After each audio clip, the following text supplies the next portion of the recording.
Donc là, on va aborder une partie qui est très importante au badminton, c'est le déplacement. D'accord? Je sais que certains parmi vous se diront, voilà, oh là, ouais, c'est la partie la plus ennuyeuse, mais non, on va essayer un petit peu de la rendre un peu plus ludique et que vous y voyez le lien entre le déplacement et le jeu. D'accord? Donc, première des choses. Là, sur un terrain de badminton, j'ai délimité 4 zones bien distinctes. D'accord? Donc, cette notion de gestion du corps dans l'espace. Comment le corps se déplace dans l'espace. Okay? La particularité du badminton, c'est qu'il va falloir aller vite, s'orienter, mélanger différents pas, se replacer, sauter. Voilà. 5 choses très importantes. Mais on va y aller petit à petit. D'accord? Comment je fais pour aller du milieu vers ce volant, pareil vers celui-là. Donc on est vraiment sur l'orientation du corps qui va aller de cette zone-là vers l'arrière. Du coup, quand je vais me déplacer, je ne vais pas pouvoir voir ce que je fais. Donc il y a cette notion de répétition que vous allez mettre en place pour justement ne plus avoir à regarder où vous allez dans l'espace, aussi bien fond de court côté coup droit, fond de court côté revers.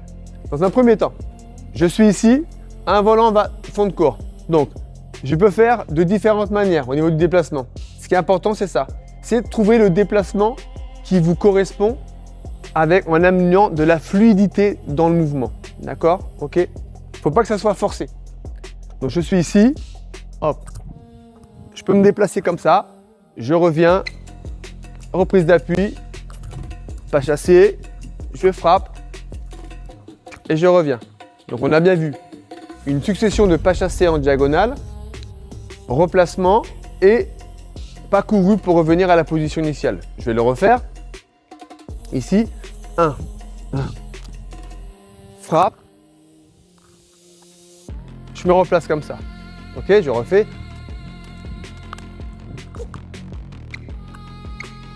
L'autre particularité, c'est côté revers. Vous allez me dire, c'est la partie la plus compliquée parce qu'il va falloir tordre le corps en deux, aller chercher le volant derrière. Donc là, on va parler de refus de revers pour l'instant. D'accord? Tout ce qui est revers, on le verra progressivement. Mais déjà, si vous êtes P, vous voulez passer D, déjà prendre conscience que c'est un coup comme un autre qui demande de la fluidité du geste et pas mal de répétitions. D'accord? On va le voir. Je suis ici, pas chassé. Pivot, frappe, replacement, courir, là. Le volant va arriver ici. Ok? Donc, hop, je me décale, pivote, et je frappe. Et je reviens. Il y a aussi une autre méthode qui est utilisée et qui a été vue dans différents pays. Vous imaginez bien qu'en Asie, on ne se déplace pas tous de la même manière. On peut le faire aussi en pas couru.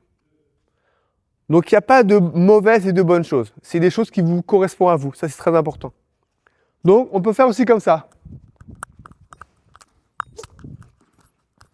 Je suis ici. Et on appelle ça des pas courus. Pas chassé de replacement.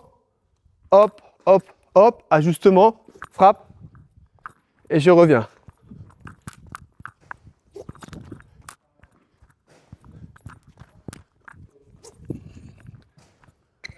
Maintenant, on va aborder plutôt le déplacement qui part du mi-court vers l'avant. Un enchaînement de différents pas avec le poids du corps porté vers l'avant. Donc, je suis en position ici. On va dire neutre, d'accord? Je vais aller vers ce point-là. Je peux faire comme ça. Je remonte. Saut d'allègement. Pousser, jambe gauche. Pas chassé. Fente avant. Je reviens.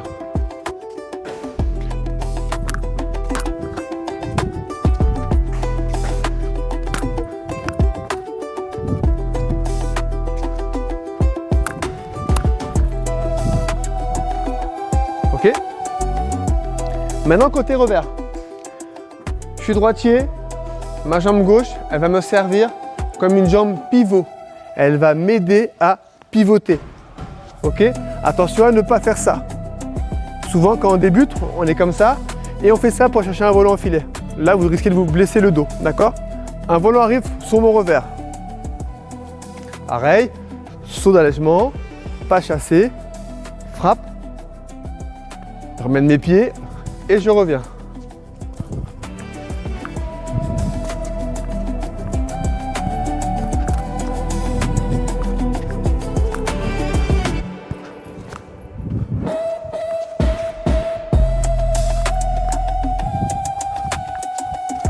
Donc voilà, on a pu aborder les 4 zones sur le terrain.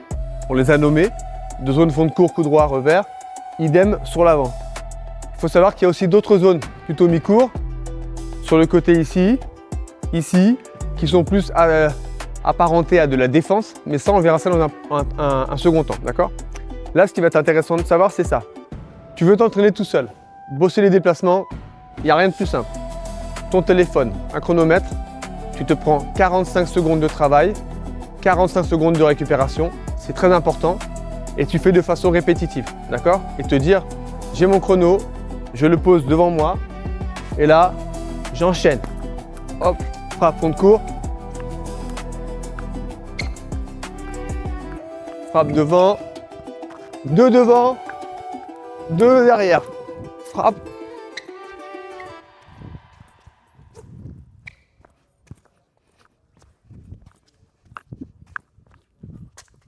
Hop, le timer s'arrête, récupération, je prends mon temps.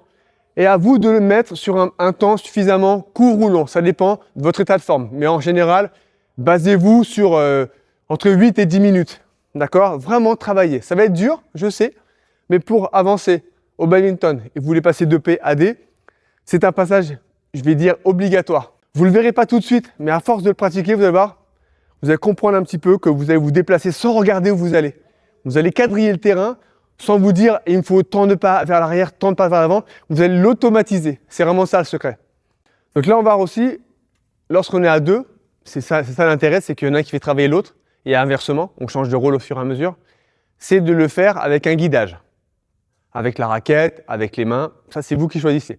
Par contre, on va indiquer une zone et on va attendre que le partenaire se replace bien au centre pour faire sa reprise d'appui et qu'il puisse enchaîner un déplacement adéquat. Okay? Parce que rappelons-nous, on a des déplacements vers l'avant, quand on doit faire avant-arrière, arrière-avant, ça peut, voilà, on a des moments d'hésitation, donc c'est important de se remettre vraiment dans la position de départ avec le recentrage et la reprise d'appui, d'accord? On va le mettre en image. T'es prêt? T'es prêt? Allez.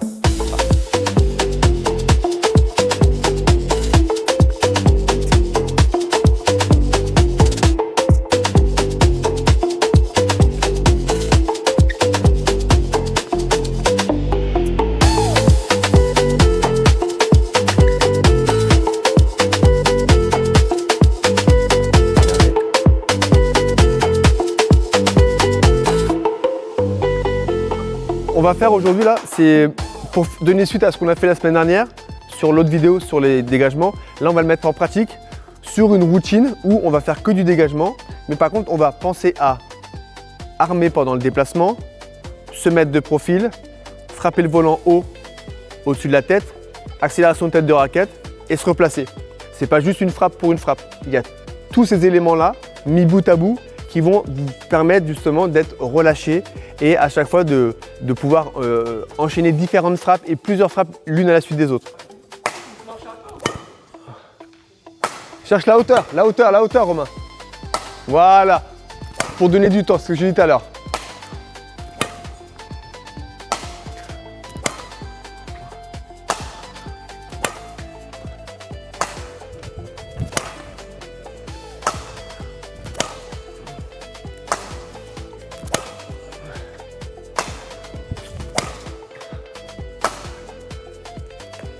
Okay.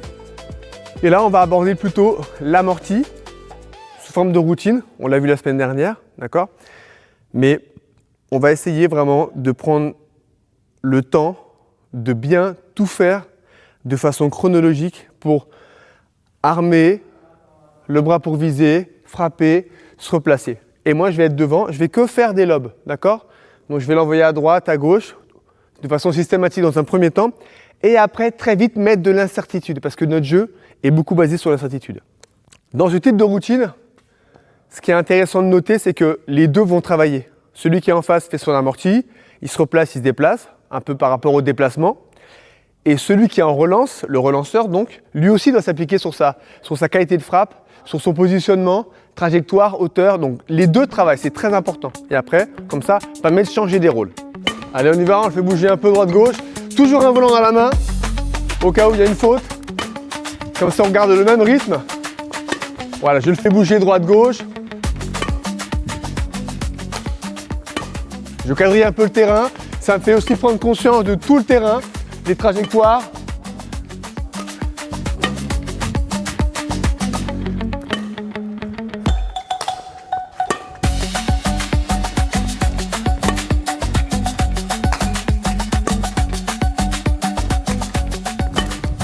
Dans ce type de routine, c'est important de s'attacher. Le mot routine veut dire répétition. Vous allez faire un peu les mêmes choses. C'est vraiment de vous y tenir. Ça va vous demander un effort. Je suis d'accord avec vous. Mais bon, on ne peut pas avoir de résultats significatifs par rapport à vous, par rapport à vos progressions, s'il n'y a pas d'effort de fait. D'accord? Donc c'est à vous de jouer maintenant. Donc là, à chaque fois, l'adversaire, le partenaire va prendre le volant au-dessus de sa tête, refus de revers. Pas de revers.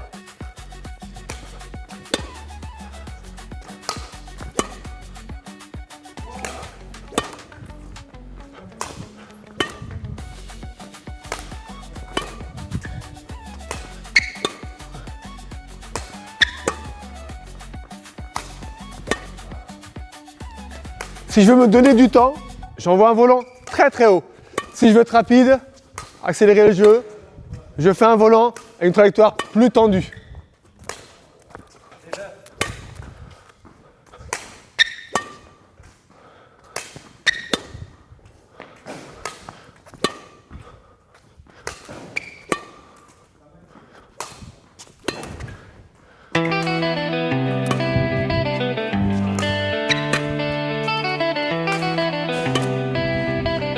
Voilà, on pense à tout ça, je vais me donner du temps.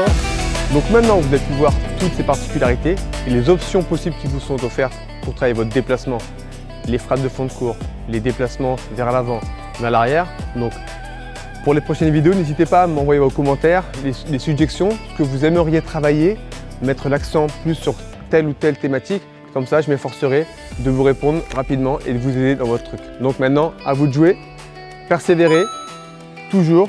Restez dans vos capacités du moment, voilà, et notez un peu tous vos progrès tous les jours. Je pense que ça peut vraiment vous aider, ok? On se voit à la prochaine.